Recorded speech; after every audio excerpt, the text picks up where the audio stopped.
So hey guys, welcome to another Warframe video, and today I just kind of want to talk about the newest dev workshop that came out with the Corpus Proxima and Railjack changes, because I'm really excited about these changes. I'm super duper happy with what they're doing, and I think it's going to be great. The keyword here being think though. I don't know if it's going to be great, but based on what we've been told and shown, I think it's going to be really great. So just in case you're not familiar with what's going to be happening with this new update, I would highly recommend, first of all, to go and watch the official video that Rebecca did on the official Warframe YouTube channel, which I will link in the video description. But the TLDR is, well, we're getting the Corpus Proxima, so Corpus Railjack. We're getting a better blend of ship and on-foot combat, so it's not just going to be, okay, you go do Railjack, all you do is fly a ship and maybe run through 3 rooms to press a button. There are actually going to be missions in Railjack, so you fly to a defense mission and stuff like that. Then a pretty big change is that avionics are now going to be mods, so instead of modding the ship, you will have a mod screen and you put the mods there, and this will be essentially the same in solo play,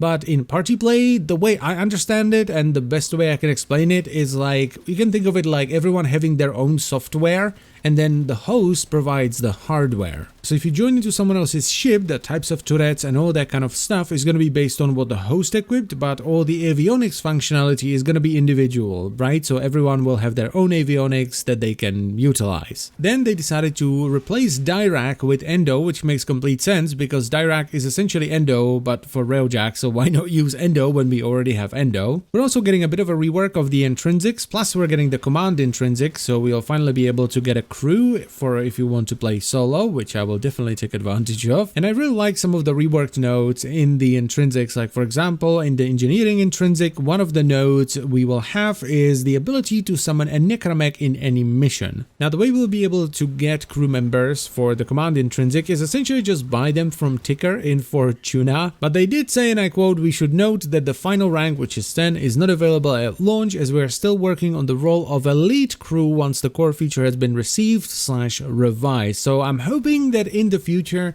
we'll be able to take our Kuvaliches or maybe even Queenpins once that system comes into the game and turn those into crew members as well. Another fairly important change with the Railjack is going to be that the 2 turrets that are currently on the ship, the ones behind the cockpit on the left and right, are no longer there, and they're instead going to be on top and on the bottom, which makes far more sense. This should be much better for the person manning the turret, because if you've ever manned a turret on a Railjack with a maxed out pilot, you know how awful of an experience it is. And it's not their fault. They're doing what they should be doing, right? They're dashing around, they're moving from target to target, they're dodging and all that, but my god, being on a turret with that, it's not fun. So being on the top and on the bottom rather than left and right should be much more pleasant. Another pretty big change is that we no longer have any flux energy, which is what was used to cast the abilities with your Railjack, and it's now going to be drawn from your Warframe's energy pool instead. And on a similar note, ammo is also not going to be drawn from a shared pool of ammo, and each player will instead have their own ammo reserve. This is mostly for stuff like dome charges and that kind of shenanigans, because turrets don't use ammo, they build up heat. They've also reduced the cost of building the Railjack even further, so it's going to be even easier to get into, which is good.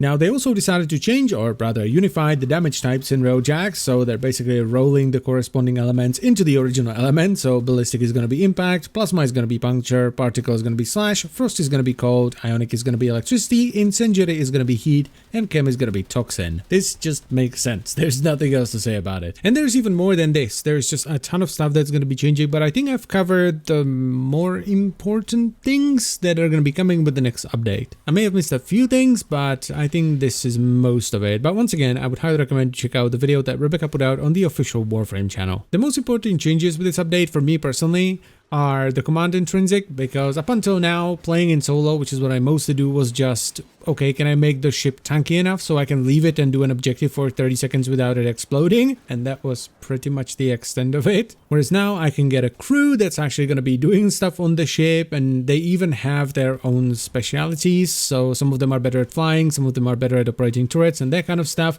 And you can even equip them with weapons from your own arsenal, which is awesome, I think. Though I'm still hoping that the elite crew will be Liches and eventually Queenpins, because I think Liches are going to be moving to capital ships as well, so you will have to do Railjack to get the Lich, so it would make sense that they would be, for the most part, better than the crew you get from tickers. So, you know, you could just get more and more liches until you eventually land on one that's just like really good at turrets, and then you have a really good turret guy. That'd be awesome, I think. So that's the first thing I'm really excited about. And the second thing is the blend between Railjack and normal on-foot combat. Because let's face it, we play Warframe because we want to play Warframe, right? If you want to play a space sim, you would probably go and play Elite Dangerous instead. Or hell, even No Man's Sky nowadays, because that's pretty damn nice after like a bajillion updates. So I think it's safe to say that we don't play Warframe to get the space sim experience. However, we could use a little bit of space sim to break up the monotone grind that is just one mission after another, which some of us have been doing for years now. And it's actually what I kind of imagined Railjack to be when it was first announced. I was just like, okay, so it's like a fancy orbiter. You go to the void and you see a tower, you fly to the tower, and it's an exterminate tower. So you go in there and you do an exterminate, and then you fly somewhere else. That's kind of what I had in mind, but what it ended up being is just exterminate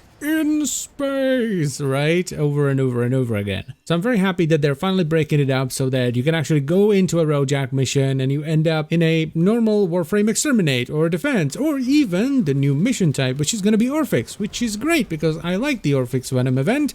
I would like to play more of it, and now it's in the game, or will be in the game with the next update. And I mean, hell, in the next update, which is going to be the one after this one, update 30, they're going to be doing Void Storms as well. So yeah, they're expanding it even more, and I'm super excited about that. But ultimately, it all depends on what we actually get with the update, which is why I don't usually do videos like this. I prefer to talk about things that I've played with and that I've experienced myself, rather than things that I've just read about and have been promised. But I don't know, man, this seems really exciting and well thought out. It's just good. Like, everything I'm reading is just good. So let's just say I'm cautiously optimistic, but that's pretty much all I wanted to talk about. So thank you very much for watching as always, guys. Let me know what you think about the upcoming update in the comment section down below, and I'll see you some other time. Bye-bye.